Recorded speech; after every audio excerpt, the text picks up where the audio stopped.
You guys, look, I gotta dig out. I'm digging out.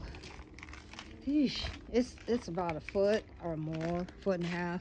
Some places it's like feet. If it drifted, it's like feet.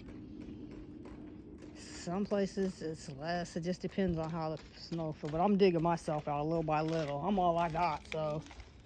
But I'm just doing a little bit at a time. I don't have a car right now, so I don't really need it. I'm not gonna.